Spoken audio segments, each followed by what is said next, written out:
오늘 베드로전서 5장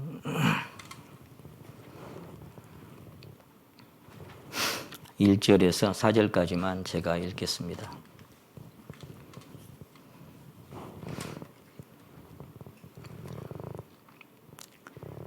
너희 중 장로들에게 권하노니 나는 함께 장로된 자요 그리스도의 고난의 증인이요 나타날 영광에 참여할 자로라.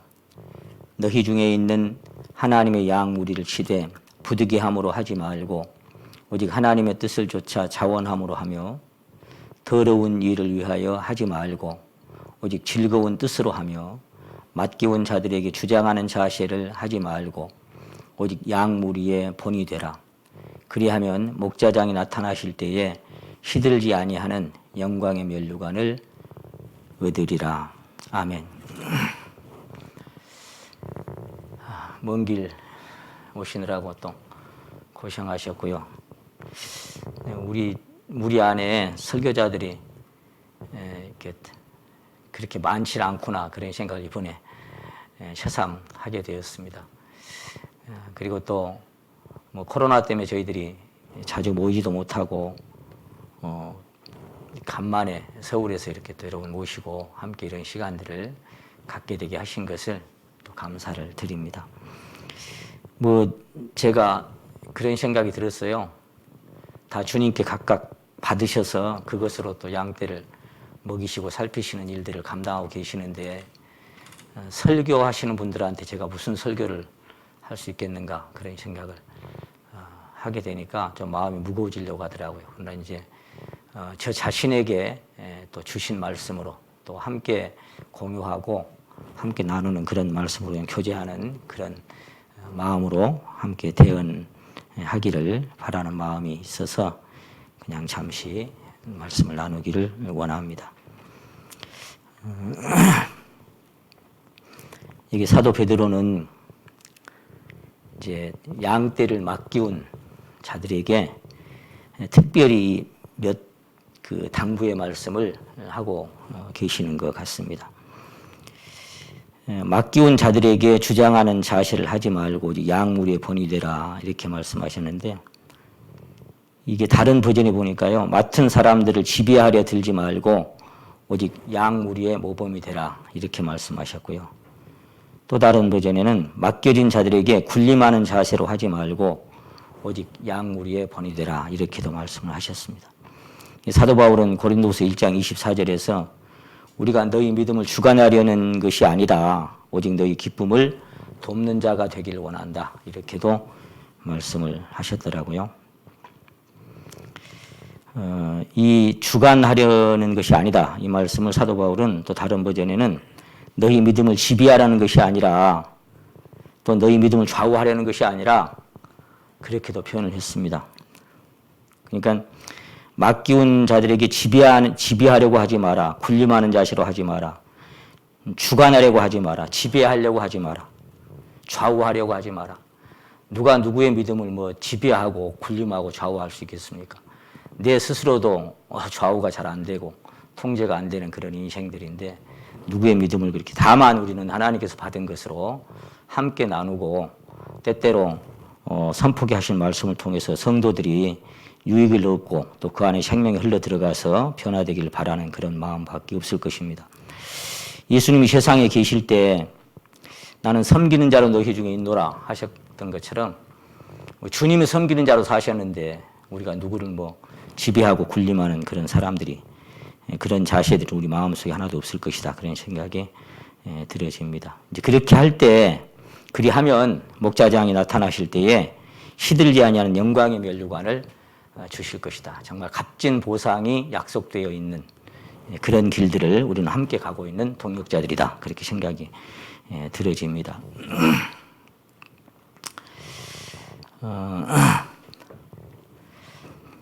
사도 베드로는 우리에게 맡겨진 사명을 감당하는 데 있어서 부득이함으로나 억지로 하거나 더러운 일을 위하여 하지 말라고 부탁을 하셨는데요.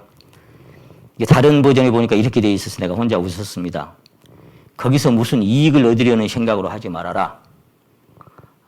그러니까 무슨 이익을 얻으려고 하는 생각으로 하지 마라. 이 약물이를 돌보는 일을. 또 다른 버전에는 단순히 봉급을 받을 생각으로 하지 마라. 또 이렇게도 버전이 되어 있어서 참 그렇게도 버전이 되는구나 그런 생각이 들면서 나 자신을 한번 돌아봤어요. 내가 정말 그 사역자로서 봉급을 받거나 이렇게 이익을 얻는 그런 것들이 없다면 내가 일을 할 수 있을까 그런 생각을 하니까 참 부끄럽더라고요. 저도 그 어떤 대가를 받고 이렇게 이제 하는 게 싫어서 제가 구원받고 복음을 전하고 뭐 이렇게 함께 무리 안에서 이제 말씀을 뭐 대언하는 자로 이렇게 사는 그 일들이 참 부담스러웠습니다.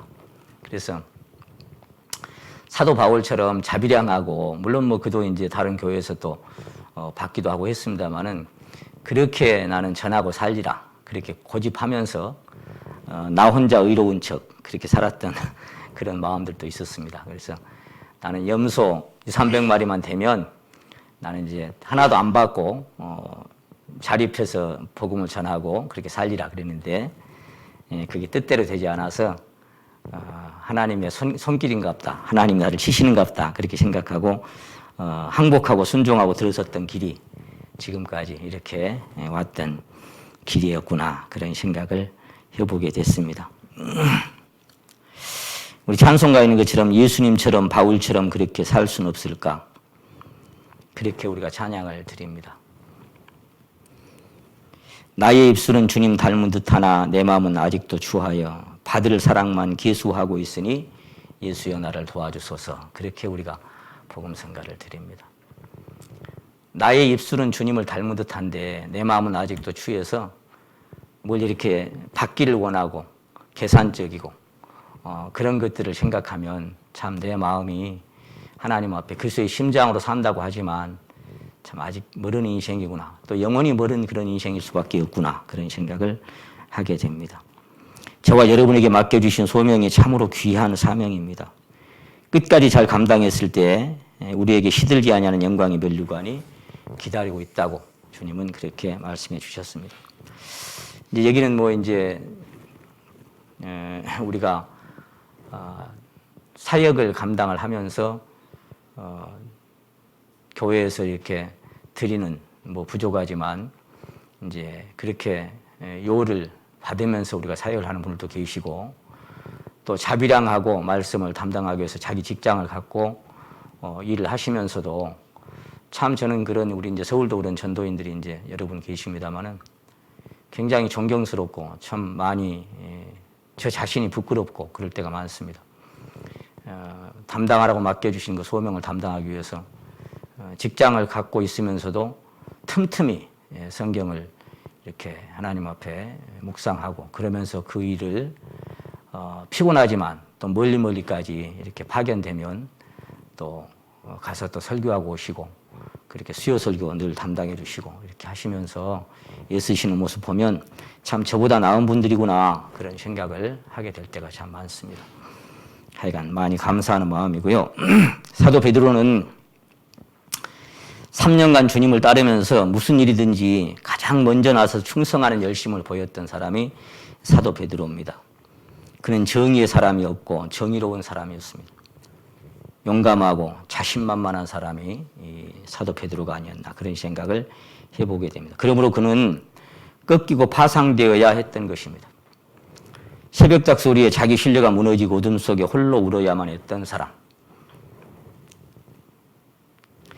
사단은 그의 믿음을 흔들어서 파멸시키려고 했지만 모든 것을 아시는 주님께서 그의 믿음이 떨어지지 않도록 기도하심으로 그는 다시 설 수가 있었던 것 같습니다.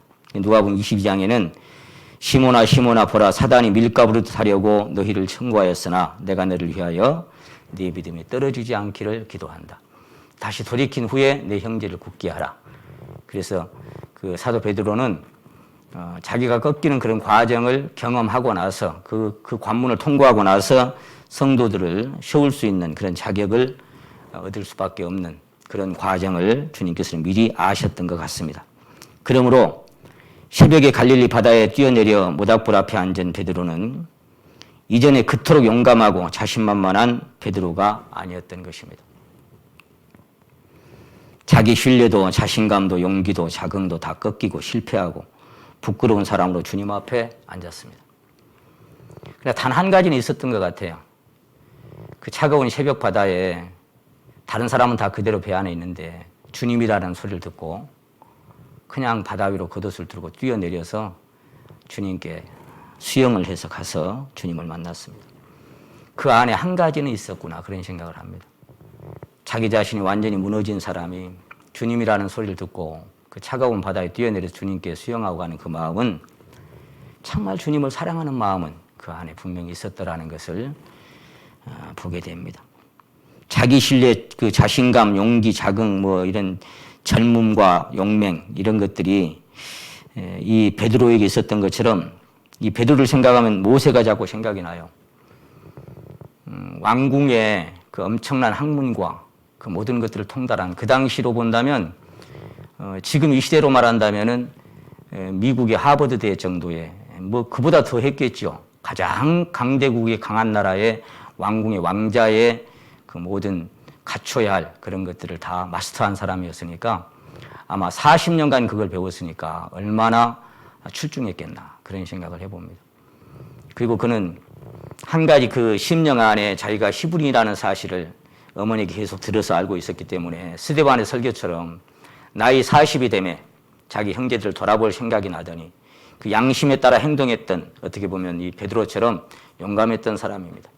불의를 참지 못하고 자기 양심이 일어나는 대로 양심에 거리낌 없이 살려고 그 히브리서 11장에 그 믿음장이 말씀했던 것처럼 바로의 공주의 아들이라 칭함을 거절하고 도리 하나님의 백성과 함께 고난받기를 잠시 죄악의 낙을 누리는 것보다 더 좋아했던 그 상급을 바라고 달려갔던 그 모세의 마음이 어쩌면 베드로의 마음과 같았던 거구나 그런 생각을 하게 됩니다.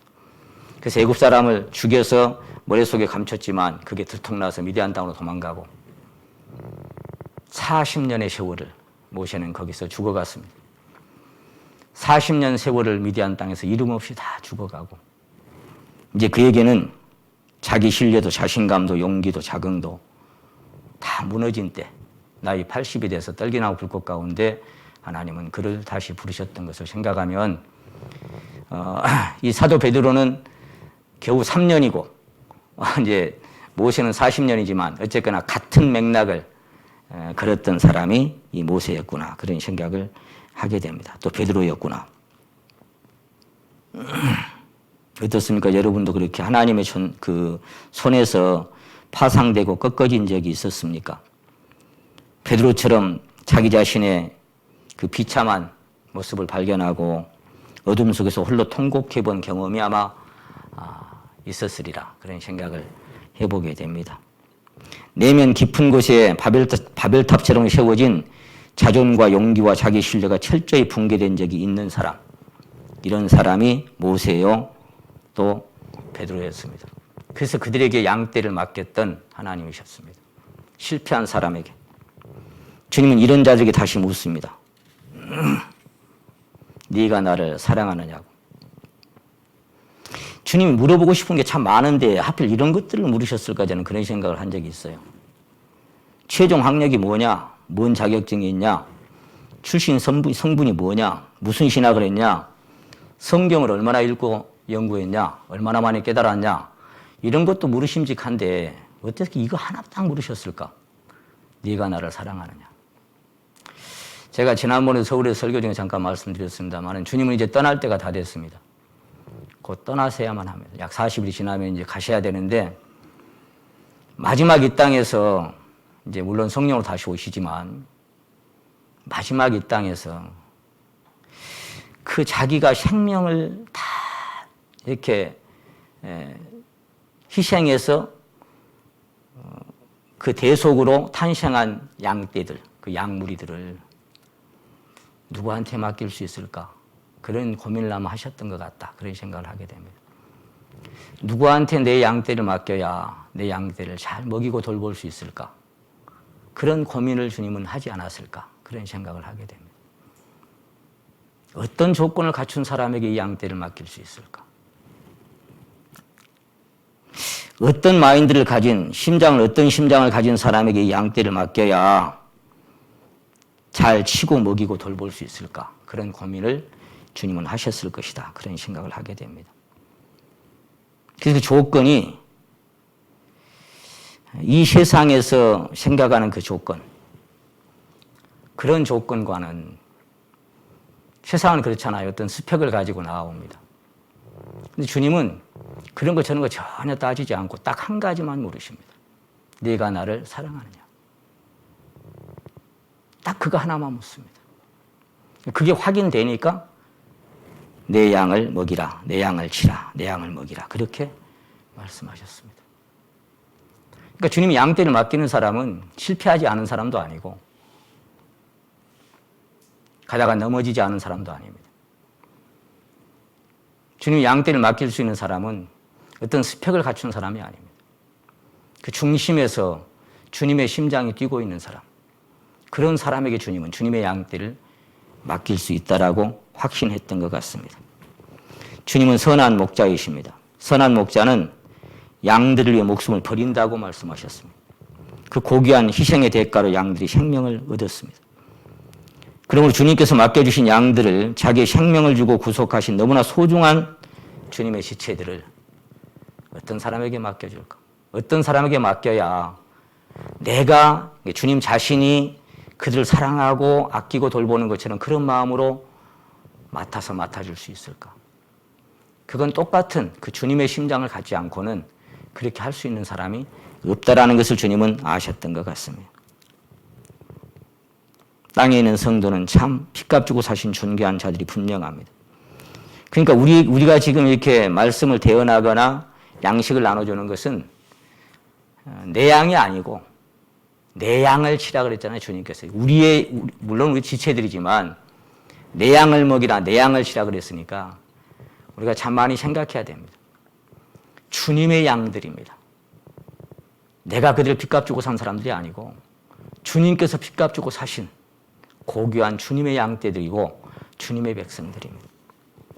주님의 양무리들입니다. 주님이 핏값 주고 사신 소중한 양무리들을 제자들에게 맡겨주시고 오늘 우리에게도 맡겨주신 적은 무리가 있습니다. 참 적은 무리죠.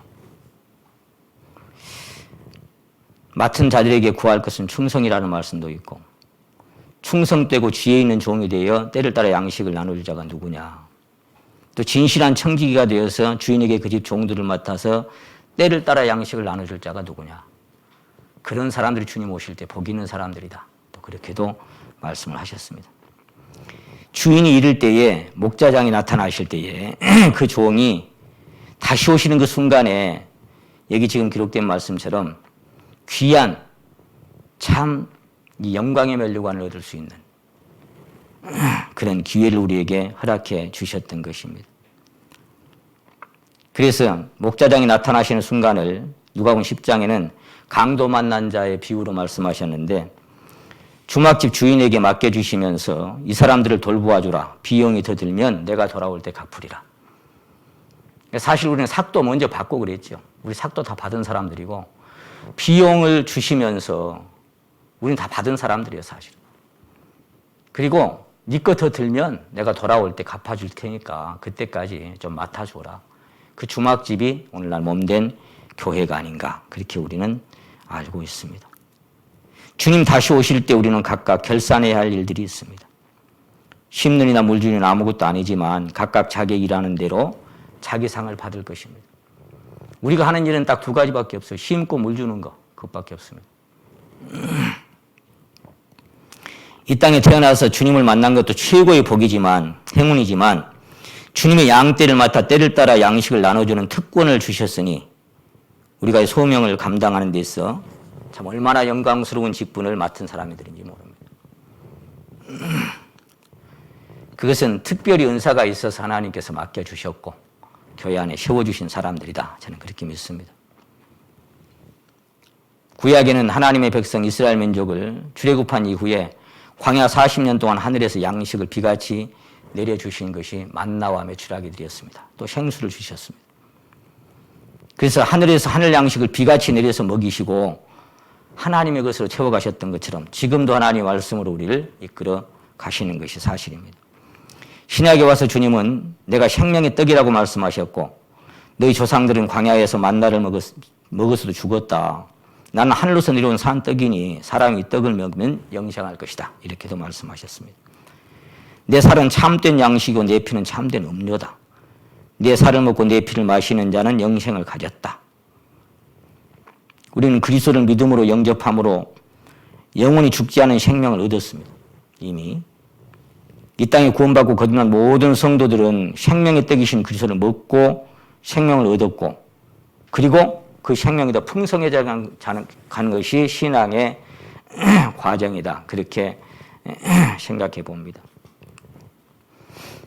주님은 양으로 생명을 얻게 하고 얻었으면 얻은 생명이 더 풍성해지는 것이 사실입니다. 얼마 전에 제가 산행하는 팀들하고 등산을 가다가 잠시 쉬는 시간에 제가 그렇게 물었습니다. 우리 성도님들은 종교와 신앙의 차이가 뭔지 분별하십니까? 이렇게 물었습니다. 종교와 신앙의 차이가 어떤 차이라고 생각하십니까? 그랬더니 한 성도님이 이렇게 대답을 하시더라고요. 종교는 내가 하나님을 찾아가는 것이고 신앙은 하나님이 나를 찾아오신 것이 신앙입니다. 이렇게 대답을 하셔서 참 간단하면서도 정확한 대답을 하시는구나 그런 생각을 하게 됐습니다. 그래서 제가 덧붙여 설명을 드리기를 종교는 뭐냐? 내가 시작하는 것이 종교고 신앙은 뭐냐? 나를 끝내는 것이 신앙이다. 그렇게 같이 교제를 잠깐 나눴습니다. 종교는 내가 시작하는 거예요. 내 플랜을 가지고 내 열정을 가지고 내 방법, 내 결심, 내 각오, 내 다짐으로 내가 시작해서 계속해서 나를 발전시켜가는 것이 종교입니다. 신앙은 뭐냐? 내가 끝나는 거예요. 갈수록 나를 끝내는 것이 신앙입니다. 근데 그것을 이제 분별하지 못하면 계속 나를 발전시켜가는 것이 만약 신앙인 것처럼 그리고 그 시간이 더 가면 뭐가 되겠어요? 바리새인과 서기관들처럼 될 수밖에 없습니다. 그렇게 가버리면 진정한 생명의 신앙은 우리가 심령에서 경험하지도 못하고 갈 수도 있습니다. 다시 말씀드리건대 종교는 뭐냐? 내가 시작하는 게 종교예요. 그리고 내가 열심히 발전시켜가는 것이 종교입니다. 신앙은 내가 끝나는 겁니다. 갈수록 더 많이 끝나야 되고 계속 끝나가는 것이 신앙입니다.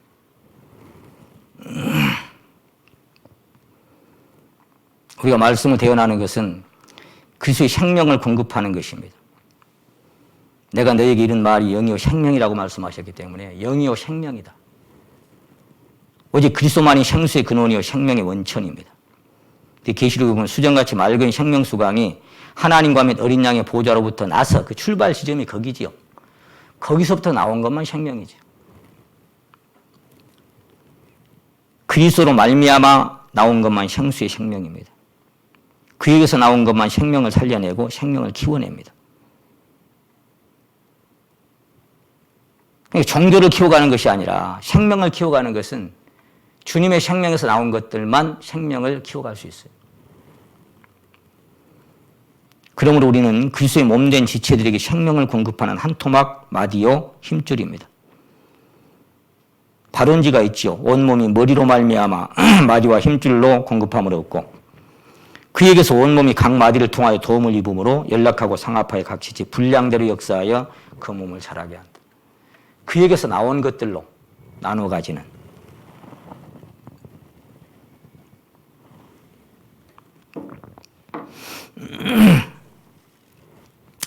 그의 안에서 건물마다 서로 연결하여 성전이 되어가고 계속 완성되어 가는 것이 그리스도의 몸된 교회지요. 여러분이 성경을 너무 잘 아시기 때문에 제가 안 찾고 그냥 좀 말씀드리는 겁니다.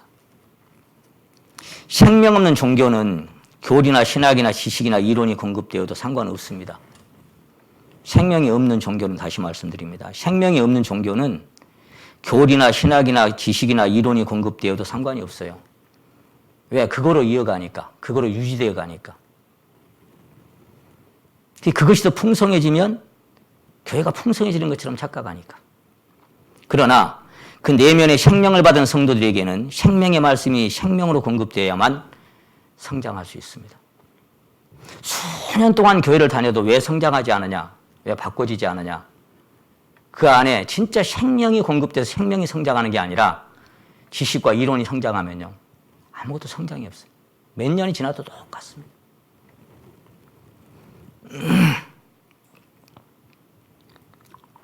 내면에 생명 없는 종교인들은 생명과 생명 아닌 것들을 분별하지 못하지만 그리스도를 생명으로 소유한 성도들은 생명과 생명 아닌 것을 분별합니다. 그래서 생명을 가진 사람들이 그 안에 생명이 솟아나고 있는 사람들 설교를 듣는가 하고 그렇지 못한 사람들 설교를 듣는가 하고는요. 그 분별력이 완전히 다릅니다. 제가 어저께도 지역교회 다른 교회에 나가시는 분이 옛날에 같이 했던 장로님이신데 전화가 와가지고 맨날 그래 구영재 너무 고마워. 뭘요? 내가 한 번도 만나지 못하는 그 뒤에 전화가 종종 옵니다.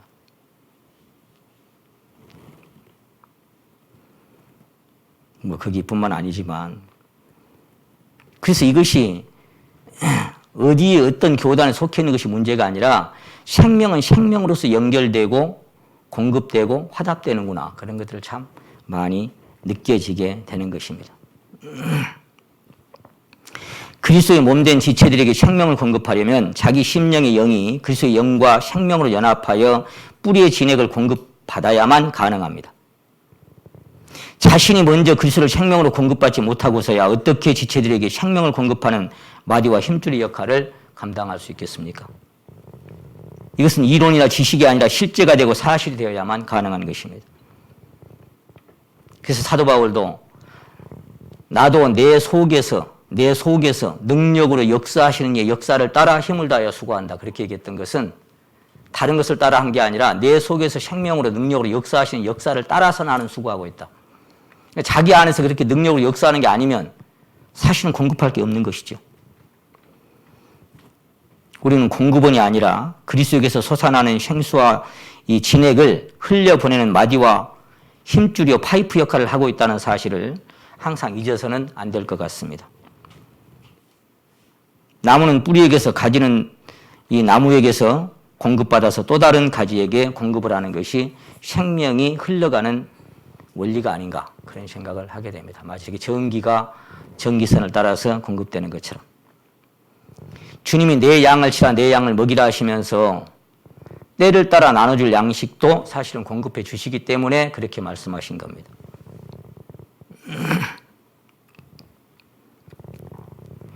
요한복음 3장 34절에서 하나님의 보내신 이는 하나님의 말씀을 하나니 이는 하나님의 성령을 한량 없이 부어주심이라. 한량 없이 끝이 없어요. 어떤 리미트가 정해지질 않아요. 계속 공급해 주시는 것입니다. 세월이 아무리 흘러도 시대가 바뀌어도 계속 주님에게 뿌리를 내리고 있으면 주님이 계속 공급해 주십니다. 하나님께서 보내신 자는 하나님께 받은 것을 들은 것을 대언할 뿐입니다. 내 것을 주는 것처럼 생색낼 필요도 없습니다. 우리는 다만 배달부로서 충성을 다할 뿐입니다. 저는 이 부분을 항상 제 자신에게 개입시켜서 생각해 봅니다. 마태복음 10장 8절에 주님은 제자들을 보내시면서 너희가 거저 받았으니 거저 주어라 그랬습니다. 누구 것을 주는 겁니까? 거저 받은 것을 그냥 거저 흘려보낸 것 그것뿐이에요. 그 이상도 그 이하도 아닌 것입니다. 큰 무리가 빈들이 있었습니다. 저녁이 되는데 먹을 것이 없습니다. 뭘 좀 사 먹어야 되겠습니다. 그랬더니 주님 하신 말씀이 갈 것 없다. 너희가 먹을 것을 주어라. 이렇게 말씀하십니다. 갈 것 없다. 너희가 먹을 것을 주어라. 그 제자들이 그 많은 무리에게 뭘 나눠줄 수 있겠어요? 주님께 받은 게 없다면 제자들이 뭘 주겠습니까? 그 빈들에서. 그 빌린 물 있죠. 아이고 이 많은 사람 먹이려면 200데나리온 떡 갖고도 부족합니다. 내 돈 주고 사다 먹일 거예요? 보리떡 5개, 물고기 2마리. 떡을 떼어 제자들에게 주시니 제자들이 무리에게 주니 이렇게 되어 있어요. 떡을 떼어 제자들에게 주니 제자들이 무리에게 준다 이렇게 되어 있어요. 누구 걸 주는 겁니까? 거저 받아서 거저 주는 겁니다. 주님께 받은 게 없으면 나눠줄 것도 없겠죠. 뭘 나눠줘요? 다 배불리 먹고 12바구니가 남습니다. 엘리야 시대의 사르밧 과부의 그 통에 가루나 기름이 퍼내도 계속 나온 것처럼 주님에게서 받은 것은 왜? 주님이 그 무리를 먹이라고 나눠주신 거니까 계속 나올 수밖에 없죠. 그래서 아까 뭐예요? 요한복음 3장에서 이는 하나님의 성령을 한량 없이 주시느니라. 한량 없이. 계속 공급해 주시니까. 여자와 아이 외에 5천 명이니까 얼마나 많은 사람이겠습니까? 그것도 2번이나 그런 이적을 행하셨죠. 제자들이 그 떡이나 생선이나 거기다가 어설프게 양념을 치거나 요리할 필요가 없어요. 어설프게 양념 치거나 요리할 것도 없고 그냥 나눠주면 돼요. 왜냐하면 주님께로부터 나온 것은 언제나 최고이기 때문입니다. 주님께서 나온 것은 그냥 그것 자체로 최고예요. 더 이상 양념 칠 것도 없어요. 주님은 자기에게서 나온 것만이 그 몸된 지체들에게 당신의 생명을 공급하는 생명의 원리가 된다는 것을 누구보다 잘 알고 계십니다.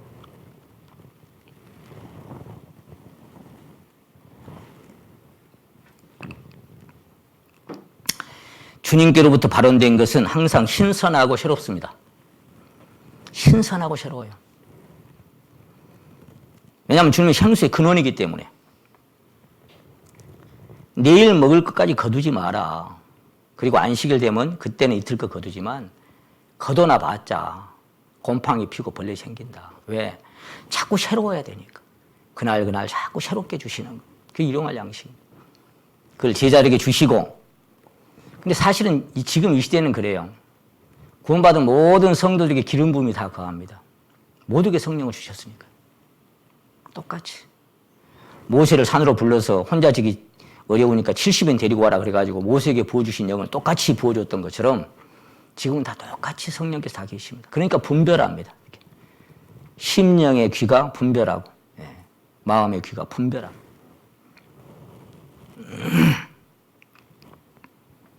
그래서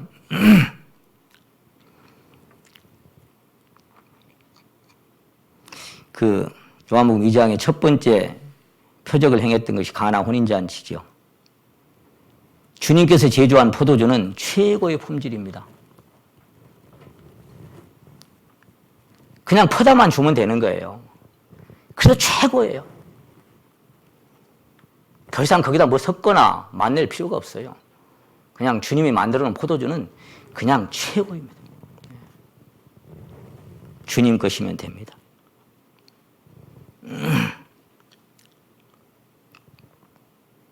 모인 무리 중에 누군가가 포도주 맛이나 보리떡이나 물고기 맛이 참 맛있다라고 칭찬하고 감사할지라도 제자들은 조금이라도 우쭐대거나 생색낼 필요도 없습니다.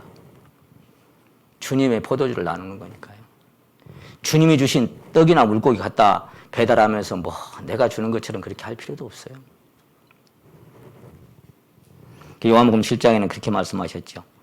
스스로 말하는 자는 자기 영광만 구하되 보내신 이의 영광을 구하는 자는 그 속에 불의가 없느니라.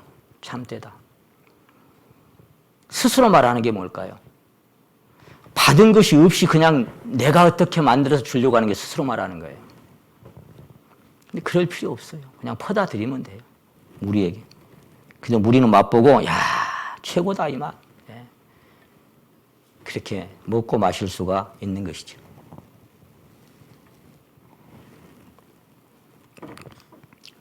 혹 누군가가 본인의 설교를 듣고 저도 그럴 때가 있습니다만은 그럴 때마다 저 자신을 가만히 돌아봅니다. 야 오늘 전하신 말씀 진짜 은혜로웠습니다. 잘 들었습니다. 그런 얘기를 들을 때가 있죠. 여러분도 그렇고 저도 그렇고 그럴 때가 있어요. 오늘 말씀 듣고 큰 감명을 받았습니다. 오늘 말씀 너무 새롭습니다. 우리는 결코 그 순간에 자만하거나 우쭐댈 필요 없습니다. 왜냐하면 우리는 그냥 주님 것을 배달한 배달부일 뿐입니다. 내가 준 것 마냥 그렇게 생색낼 필요도 없습니다. 저도 참 그런 시절을 좀 겪은 것이 있고 이 타락한 옛 본성은 항상 자기 자신이 드러나기를 원하고 사람들에게 알려지기를 원하고 칭찬받기 원하고 그런 마음이 있는 것이 타락한 옛 본성입니다. 그래서 누군가가 뭐 지역교사 하든지 뭐 다른 교단에 있든지 간에 아이고 목사님 너무 설교 오늘 이렇게 잘 들었습니다. 뭐 이런 얘기 하면은 자기도 모르게 지가 준 것처럼 아, 얘 뭘요? 이렇게 하면서도 마음속에서 은근히 자긍이 생기는 참 인생이 참 그럴 수밖에 없는 게 참 허망한 이 자존의 모습이구나. 그런 생각을 할 때가 참 많습니다. 주께서 나귀 새끼를 타시고 예루살렘에 입성하실 때 수많은 인파가 종려가지를 꺾어들고 호산나 다윗의 자손이 하고 외쳤습니다. 그때 만일에 주님을 태운 나귀 새끼가 스스로 자긍하면서 우쭐댄다면 얼마나 우습고 한심한 일이겠는가. 그런 생각을 할 때가 참 많습니다. 우리는 그 사실을 잘 알고 있습니다. 나귀 새끼를 보고 소리 지른 거 아니거든요, 사람들은. 거기 타고 있는 주님의 모습에 호산나 하고 했지. 나귀 새끼를 보고 소리 지른 사람 한 사람도 없어요. 나귀 새끼가 지가 마치 뭐 되는 것처럼 고개 쳐들고 히힝하면 그게 얼마나 꼴이 참 우습겠습니까, 그게. 내 자신이 그럴 때가 있더라 그 말이에요. 여러분은 모르겠어요.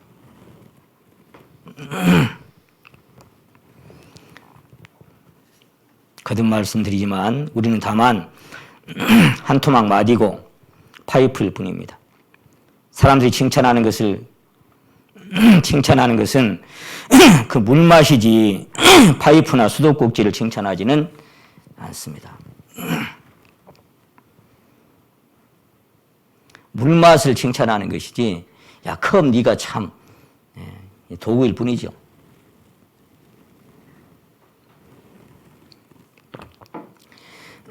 물론 금이나 은의 그릇이 많이 있을지라도 깨끗하게 한 그릇은 쓰신다고 하셨으니까 주님이 담겨져서 쓰여지기를 바라는 마음이 참 간절하지만 사람들에게 인정받기 원하고 알려지길 원하고 칭찬받기 원하는 마음은 자기 신뢰와 자기 연민에 발원한 자존의 근원입니다. 자긍입니다. 우리 이것을 철저히 경계해야 할 필요가 있다는 것을 저는 경험상 제 심령에서 많이 자백하게 합니다. 제가 이런 비유를 자주 듭니다. 누군가가 보낸 값지고 귀한 선물을 배달한 택배 기사가 그 선물을 받고 감동하는 모습을 보면서 우쭐한다는 것은 참 우스운 일이 아니겠습니까?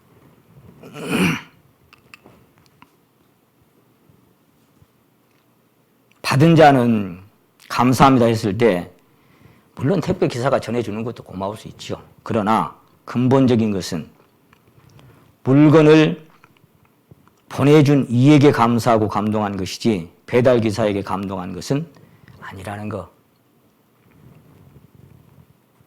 배달 기사는 물건을 전달한 후에 받은 자의 표정을 살펴보려고 시간을 낭비해서는 안 된다는 것이 설교자들의 하나 같은 조언들입니다. 아무리 귀한 것을 이렇게 배달을 했다고 할지라도 그 사람이 보내준 그 사람에게 감사하는 것이지 배달부한테 뭐 감동입니다 이러겠습니까? 그렇지 않습니다. 그럴 필요도 없는 거 아니겠습니까? 잘 전달했으면 그것으로 끝입니다. 그것으로 소명을 완수한 겁니다. 그 이상도 그 이하도 아닙니다. 그것으로 끝이에요.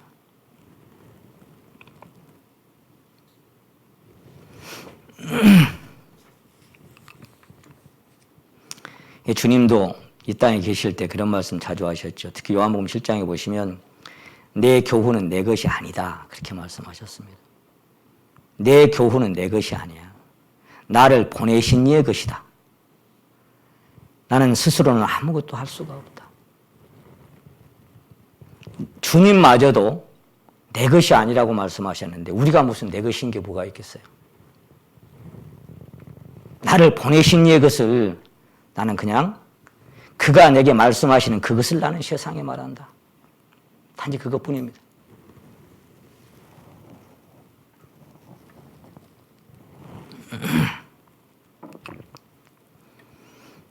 그 주님은 스스로는 아무것도 할 수 없다라고 거듭 말씀하셨습니다. 이것이 자기를 낮추고 자기를 비우시고 죽기까지 복종하셨던 겸손의 모습입니다. 우리가 아까 찬양을 드렸습니다. 존귀 영광 모든 권세 주님 홀로 받으소서. 멸시천대 십자가는 제가 지고 가오리다. 저도 참 그 찬양을 즐겨 이렇게 드립니다마는 진짜 내 자신이 멸시천대 십자가를 지기를 원하는가? 아니면 사람들에게 존귀 영광 그런 것들을 내가 받기를 원하는가? 스스로 자문할 때가 참 많습니다. 존 니치 형제님이 써놨던 시규제를 제가 참 사랑합니다. 나는 아닙니다. 오직 주님이십니다. 영광을 받고 사랑을 받고 높임을 받으실 분은 나는 아닙니다. 오직 주님이십니다. 보여지고 알려지고 들려질 분은 결코 나는 아닙니다. 오직 주님뿐이십니다. 생각에도 언어에도 행동하는 데에도 외모에 있어서도 나는 아닙니다. 그렇게 그가 자백했던 것처럼 우리 자신도 나는 아닙니다. 그렇게 늘 자복할 수 있는 마음이 겸비한 마음이 아니겠는가? 겸비한 주님의 심장이 아니겠는가? 그런 생각을 해보게 됩니다.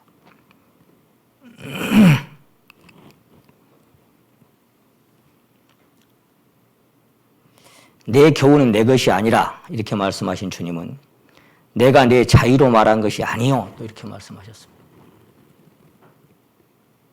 내가 그에게 들은 것을 내가 세상에 말한다 그 말은 주님도 하신 것이 그랬어요. 그분의 것을 그냥 들은 것을 그리고 그분이 내 안에서 행하시는 것을 그렇게 행하고 그렇게 흘려보내는 그것이 주님의 삶이었습니다. 우리는 주님께서 한량없이 부어주신 성령으로 인하여 하나님의 깊은 것을 통달할 수 있는 지혜를 가진 사람들입니다. 그래서 성령은 모든 것과 하나님의 깊은 것을 통달하신다라고 말씀하셨는데 그 고린도서 2장에서 쭉 이어가면서 그런 말씀을 여러분 잘 아시는 것처럼 사람의 지혜에 가르친 말로 아니하고 사람의 지혜에 가르친 말로 아니하고 오직 성령에 가르치신 것으로 하니. 그래서 요한일서는 2장 20절이나 또 27절이나 같은 말씀을 하셨습니다. 주께 받은 바 기름 부음이 너희 안에 거하나니 아무도 너를 가르칠 필요도 없고 물론 디모데에게 읽는 것과 권하는 것과 가르치는 것에 창념하라. 근데 사실 그것도 따지고 보면 누가 가르쳐 준 거예요? 디모데에게 누가 가르쳐 준 거예요? 디모데가 만약에 기름 부음의 성령의 가르침으로 가르치지 않는다면 그건 양식이 될 수가 없습니다. 아무도 너를 가르칠 필요가 없다 그 말은 하나님의 성령의 기름 부음이 우리 안에 거하시기 때문에 그 기름 부음이 충분히 가르치고 교통할 수 있도록 그렇게 만드십니다. 신약 성경 한 장도 없을 때에도 신약 성경에 한 장도 기록되지 않을 때에도 위로부터 온 것만 가지고 그들은 충만했습니다. 지금 우리에게 흐르는 사랑, 이 교제, 아이고 이건 쉐발의 피입니다. 신약 성경 한 장도 없을 때에도 그들은 그토록 충만했습니다. 그토록 뜨거웠습니다. 뭘 가지고? 이거 가지고 막 뭘 가지고? 그렇지 않았습니다. 그 주님이 만약에 자기 양떼를 맡기려고 어떤 인재를 찾는다고 합시다. 그럼 솔직히 갈릴리 비린내 난 촌놈들한테 맡겼겠습니까? 어렸을 때부터 모세 오경 줄줄줄 다 외우고 철저하게 공부하고 철저하게 훈련되어지고 예배 프로그램 완벽하게 지켜내고 그런 사람에게 내 양떼를 먹이라 그럴 수 있잖아요. 근데 어떻게 그렇게 실패한 자에게 주님 부인하고 통곡한 그 사람에게 내 양떼를 치라고 내 양떼를 먹이라고 그렇게 부탁했겠습니까? 딱 조건은 하나입니다. 내가 주를 사랑하는 줄 주께서 아시나이다. 주님의 심장을 가진 사람. 만일에 그래서 사도 바울은 그랬죠. 물론 자기가 복음절에서 탄생시킨 사람들에게 향한 그런 말씀도 되겠습니다만은 1만 스승이 있으나 아비는 참 적더라. 그게 뭐예요? 사실 이론으로 가르치는 사람은 많이 있을 수 있지만 진짜 아비의 심장이 되고 음의 심장이 돼서 내 목숨까지 너희를 주기를 즐겨한다라고 하는 그 애절함으로 전하고 교훈하고 그런 심장은 일만 스승은 있지만 아비의 심장, 어미의 심장 가진 사람. 그게 뭐야 아까? 만약에 정말 주님을 사랑하는 그 사랑의 심장이 그 안에 박동되고 있지 않다면 다른 모든 것이 갖춰졌을지라도 그 하나가 결여되어 있다면 양을 맡기고 돌볼 수 있는 그런 자격은 결여된 겁니다. 저는 그렇게 봤습니다. 다른 모든 것이 부족하고 그래서 우리를 불러주신 건 뭐예요? 세상에서 너희를 어떤 사람 불렀는데 미련한 자들, 천한 자들, 없는 자들, 멸시받는 자들. 왜? 있는 자들 폐해 뿌려고. 그런 자들을 불러서 하나님 쓰셨어요. 그런 자들. 다른 어떤 사람도 아니고. 그 그리스도의 심장에 박동하고 있는 그런 사람들을 불러서 내 양을 먹이라 내 양을 치라 그랬던 것입니다.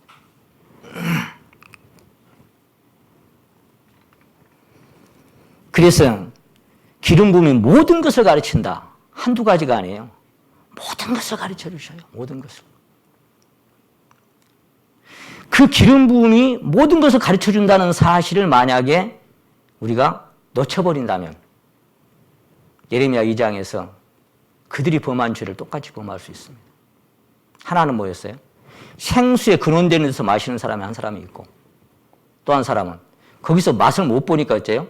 웅덩이를 열심히 파는 거예요. 근데 웅덩이에 고인 물은 터진 웅덩이라서 고여 있을 수가 없죠. 또 목말라. 그러니까 또 파. 근데 조금 채워지는가 싶은데 어째요? 또 빠져보니까 또 해야 돼. 그게 뭐예요? 자기가 시작하는 겁니다. 그게 종교죠. 그래서 그리스도에게서 나오는 것만 갖고는 부족하니까 다른 것을 해야 된다고 하는 그 발상. 자, 그게 진짜 무서운 겁니다. 그게 얼마나 무서운 건지 모릅니다. 주님께서는 얼마나 놀랍게 말씀하셨어요. 모든 것을 가르쳐 주시겠다. 요한복음 14장 26절에는 보혜사 성령이 오신다. 근데 그가 모든 것을 가르치고 내가 너에게 말한 모든 것을 생각나게 하실 것이다. 아, 뭐가 부족해요 이제? 모든 것을 가르쳐 주시고 모든 것을 생각나게 하신다는데 한두 가지가 아니고 부족한 거 있습니까? 그러니까 그에게서 나온 것만 생명인데 그거 갖고 부족하다고 생각하는 그 자체가 그 발상 자체가 어디서 온 거냐 이 말이죠. 거기서 종교가 탄생하는 거예요. 나를 끝내는 것이 신앙인데 나를 계속 발전시켜 가려고 하는 거. 요한복음 16장 13절에도 말씀하셨습니다. 진리의 성령이 오시면 그가 너희를 모든 진리 가운데로 인도하시리라. 모든 것을 생각나게 하시고 모든 것을 가르쳐 주시고 모든 진리 가운데로 인도해 주시는 분인데 뭐가 부족하겠어요? 그래서 생명의 성령은 시공을 초월하고 국경을 초월하고 인종을 초월하고 모든 것을 초월해서 하나입니다. 그러므로 내면에 생명의 성령이 흐름이 있는 자는 어디서나 교제하고 교통하고 화답하게 하십니다. 이것은 인위적으로 하나 되는 것이 아니라 우리 성령이 하나 되게 하신 것입니다. 우리가 착각하지 말아야 할 것 중에 하나가 우리에게만 성령의 지혜와 깨달음이 있는 줄로 착각하는 것입니다. 저는 우리 성도님들 중에도요, 이렇게 기독교 방송을 듣거나 뭐 인터넷, 요즘 뭐 유튜브가 얼마나 잘 발달되어 있습니까? 뭐 설교 들으려면요, 막 제목만 치면 막 얼마든지 나옵니다. 제가 얼마 전에 우리 여기 기독교 방송에 그 군반 우리 그 청자한테 들은 얘기가 있어요. AI 있잖아요, AI. 바둑도 그때 뭐 이겼는데. 근데 요즘은요, 제목을 딱 쳐서 넣어주면 설교 한 편을 완벽하게 짜준답니다. 거기서. 완벽하게 짜준대요. 만약 이스라엘 역사 그러면요, 이스라엘 역사를 쫙 짜준대. 마음에 대해서 설교 한 편을 쫙 짜준다는 거예요. 본문, 그리고 거기 서론, 본론, 결론까지. AI가 다 짜줘본대요. 만약 승리 그러면 승리에 대해서 쫙 서론, 본론, 결론까지 다 짜준대요.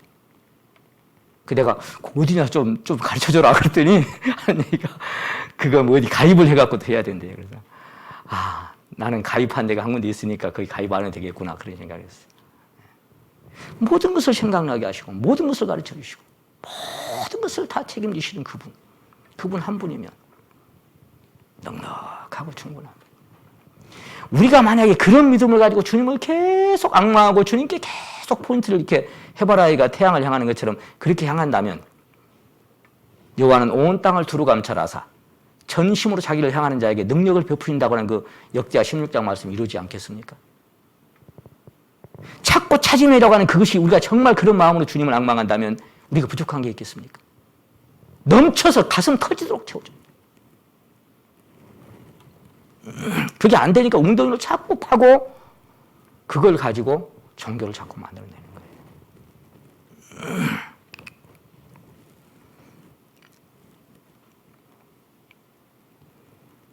거예요.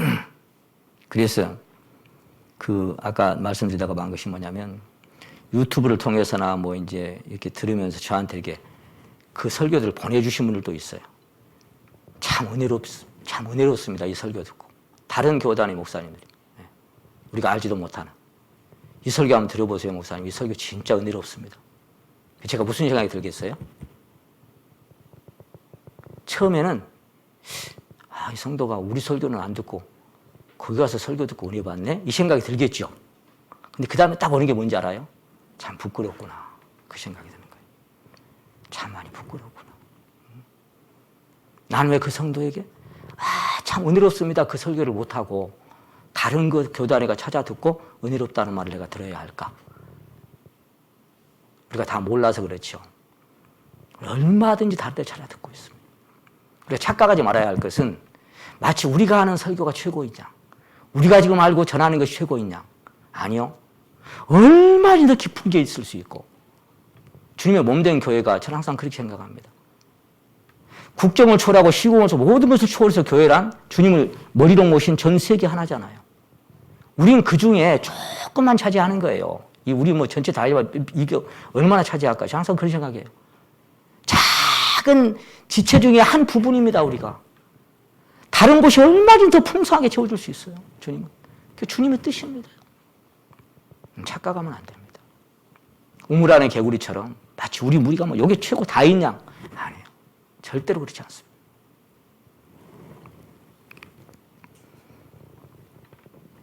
그런 생각이 들었어요. 꿀을 떨어뜨리면 뭐 벌도 오고 개미도 오지만 꿀을 닦아버리면 우리가 정말 그것이 맛있어서 오는 교회, 정말 입맛이 차고 양이 차고 멀리 떠나갔던 사람들이 들어와서 정말 내가 왜 다른 데 헤매는지 모르겠습니다. 여기 이렇게 살아있는 말씀들이 있는데 그런 성도들이 모여들 수 있는 것은 우리가 정말 주님께서 받은 것을 선포하고 있는 것이냐, 주님의 것을 그대로 여과 없이 우리가 흘려보내서 생명을 공급하고 있는 사람들이냐, 이 부분은 너무너무 중요한 부분이에요. 왜 아까 제가 말씀드렸죠. 생명이 없는 교회는 생명 없는 말씀 선포해도 분별 못해요. 근데 생명을 가진 성도들이 있는 교회는 생명이 선포돼야 양식이 되는 겁니다. 그렇지 않으면 절대로 양식이 안 돼요. 양식일 수가 없어요. 듣는 시간이 때로는 괴로울 수도 있어요.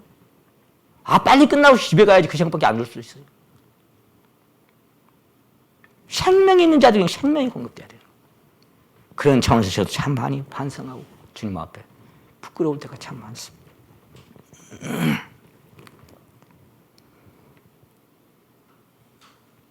이 땅에 거듭난 모든 성도들의 심령에 동일한 성령께서 동일하게 가르치시고 깨닫게 하십니다. 인도하십니다. 예전에 교제하다 보면요, 내가 생각지도 못한 그런 깊이를 딱 말씀할 때가 있어요. 그럼 제가 얼마나 놀랐는지 몰라요. 와, 그렇네. 거기서 키가 돼가지고 그 성도님의 말씀 한마디 키가 돼가지고 많은 것이 열릴 때도 있어요. 그럴 때면 제가 막 얼마나 놀라면서 와, 이래서 교제가 필요하구나. 믿음의 교제가 그 세계에 미치도록 역사한다는 빌레몬에 쓰는 말씀이 생각나네요. 그렇구나.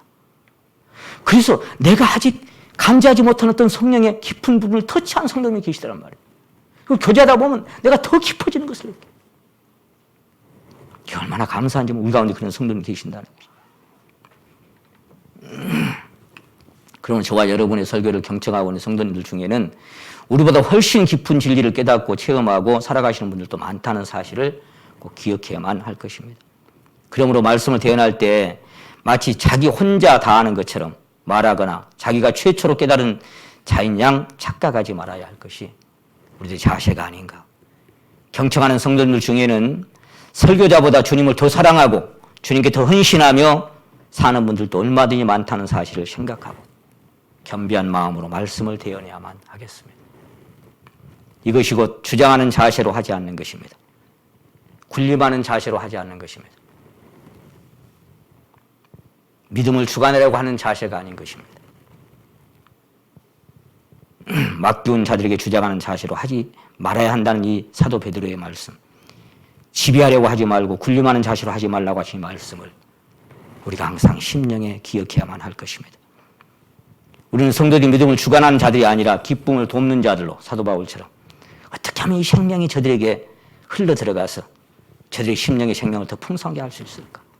이것을 항상 염두에 두고, 진 에드워드 행제님의 책을 제가 읽다가 하나 받아 써놓은 것이 있어요. 읽어드리려면. 이분도 생명을 전하다가 일반 교회에서 이렇게 분리돼서 뭐 가정교회처럼 지금 살아가는 분인데요. 오늘날 수많은 기독교 사역자들의 모습은 어떠한가 이렇게 캡션을 찍어놓고, 그들은 더 많은 성경 지식과 더 많은 성경 연구, 더 많은 신학과 연구, 더 많은 교육과 열심, 그러나 사실 그것은 내면 중심에 티끌만한 영향도 줄 수가 없을 것이다. 지식은 공급할 수 있을지 모르지만 교육은 신자의 깊은 영안에 아무것도 기여하지 못한다. 아무런 생명의 흔적도 남길 수 없다.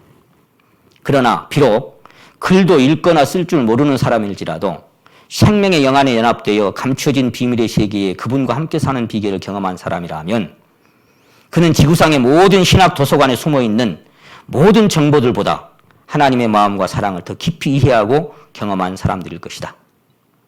참, 제가 이 글을 읽으면서요, 어떻게 이렇게 표현할 수가 있었을까? 보세요. 비록 글도 읽거나 쓸 줄 모르는 사람일지라도 생명의 영안에 연합되어 감추어진 비밀의 세계에 그분과 함께 사는 비결을 경험한 사람이라면 그는 지구상의 모든 신학 도서관에 숨어있는 모든 정보들보다 하나님의 마음과 사랑을 더 깊이 이해하고 경험한 사람일 것이다. 이게 영적인 것과 혼적인 것이 분리된 부분이겠죠. 우리에게 직분을 주신 것은 몸된 교회 안에서 은사를 따라 주신 봉사의 직임 중 하나일 뿐입니다. 사도행전에 그 7 집사를 뽑을 때 그런 얘기를 했죠. 우리는 말씀을 전하는 것을 전무하겠다. 이렇게 할 때 나나주 그렇게 되어 있죠. 헬라어로는. 우리는 말씀의 봉사를 담당하겠다. 그러니까 베드로전 4장에는 여러 가지 봉사 중에 우리는 그 중에 하나, 말씀의 봉사를 담당한 사람들입니다. 그것이 어떤 봉사보다 크다고 적다고 얘기할 수 없습니다. 왜냐하면 심는 이나 물 주는 아무것도 아니니까. 제가 주일마다 여기 이제 아침에 이제 맨날 날마다 거의 아침에 일찍 옵니다만은 주일날은 더 일찍 옵니다. 그럼 여기 7시 좀 넘으면 꼭 두 분이 와요. 여기. 걸레를 그 수건을 얼마나 빨아서 강대상부터 칠판부터 해가지고 그 자매님은 여기 의자 하나 물걸레로 탁 닦습니다. 그 형제 한 분은 이제 그 마포를 빨아가지고 여기에서 전부 복도까지 제가 볼 때는 한 1시간 반 이상을 청소를 하는 것 같아요.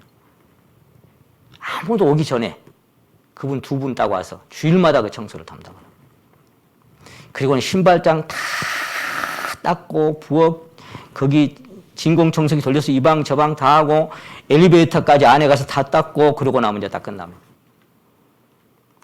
참 제가 뵐 때마다 아무도 몰라. 제가 이름도 잘 얘기 안 합니다. 주일날 아침에 이렇게 성도들 오면 이제 교회가 번쩍번쩍하죠. 다 깨끗하죠. 누가 하는지 모르지만. 저는 항상 생각할 때 그래요. 참 나보다 나은 분들이, 나보다 훨씬 나은 분들이 어떻게 저렇게 한 번도 안 빠지고 저럴 수가 있을까? 제가 너무 안타까워가지고 어쩔 때는 땀을 흘리면서 자매님 좀 신발로는 되죠. 그만 좀 닦아요. 뭘 그렇게 깨끗하게 그냥. 아니에요. 제가 행여라도 아이고 참 수고. 제발 형제님 그런 말씀 좀 하지 마세요. 이건 제 할 일이에요. 제 작은 일뿐인 일. 그것뿐이에요.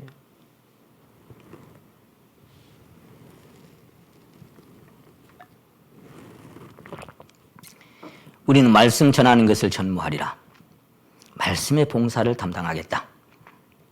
여러 가지 봉사 중에 그냥 한 부분입니다. 한 부분. 어쩌다가 보니까 은사를 따라서 그렇게 하나님 맡겨주신 거지. 그러므로 설교자의 직분은 벼슬이 아닙니다.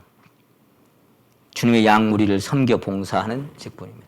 봉사의 직분입니다. 주님께서 맡겨주신 너무나 아름답고 귀한 직분입니다. 시들지 않은 영광의 면류관을 받을 수 있는 소중한 기회가 우리에게 주어지고 그런 시간들이 우리에게 흘러가고 있습니다. 물론 성경은 말씀을 전하는 자들 더 존경할 자로 알으라고 또 그들에게 순종하라고 그렇게 많은 말씀이 기록되는 거 제가 압니다. 그러나 우리 자신들은 그 말씀을 우리가 스스로 말씀 전하는 자들 존경해라, 말씀 전하는 자에게 순종해라 이럴 수 있습니까? 저희들이? 저는 안 되더라고. 그렇게 말 못하겠더라고. 그거는 그분들이 알아서 그 말씀을 읽고 그랬으면 좋겠고 우리는 우리의 감당해야 할 부분을 그냥 묵묵히 감당해 가면 됩니다. 사실은 그분도 심령 안에 생명이 있고 설교를 통해서도 생명의 말씀이 흘러 들어가서 화답이 되면요 존경하지 말래도 존경됩니다. 사랑하지 말래도 사랑돼요. 아끼고 따르지 말라고 해도 따르고 싶고 아끼고 싶은 거예요. 생명의 교감이 되는데 가장 깊은 주님의 사랑이 나눠지는데 당연하죠. 근데 어떤 것이 만약 벼슬인 것처럼 순종해라. 순종됩니까? 그래가지고 되는 건 순종이 아닙니다. 순종하는 척 할지라도 그건 진정한 순종이 아니에요.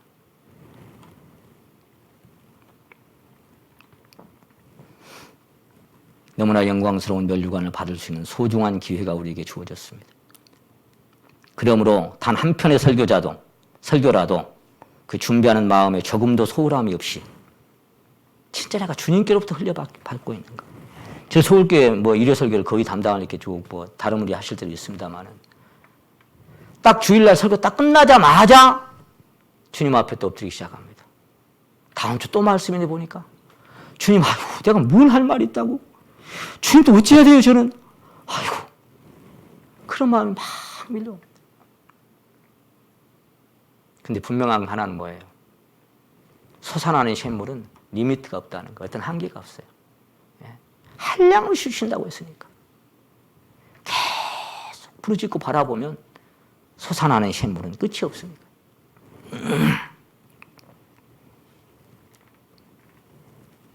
그래서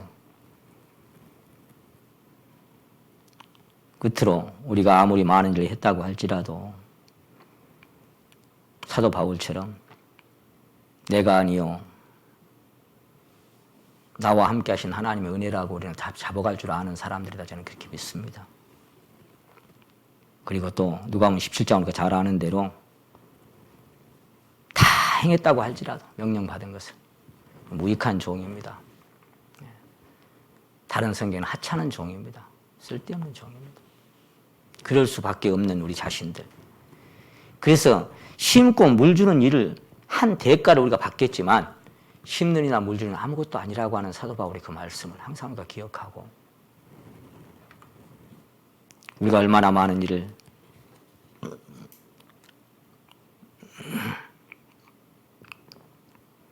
저는 아까 그 378장 마지막 절이요. 항상 제가 참 눈물로 들 때가 있습니다만은 내 하는 일들이 그랬잖아요. 378장에. 내 하는 일들이 하도 적어 큰 열매 눈앞에 안 배워도 이렇게 돼 있어요. 참 주님 앞에 죄송스럽고 엎드릴 때마다 주님 참 부끄럽고 죄송합니다. 그렇게 제가 엎드립니다마는 내 하는 일들이 하도 적어 큰 열매 눈앞에 안 배워도 주님께 죽도록 충성하면 생명의 면류관 얻으리라. 참 큰 열매 보이는 것도 없고 뚜렷한 자취도 없는 것 같고 참 부끄럽고 죄송할 때 많지만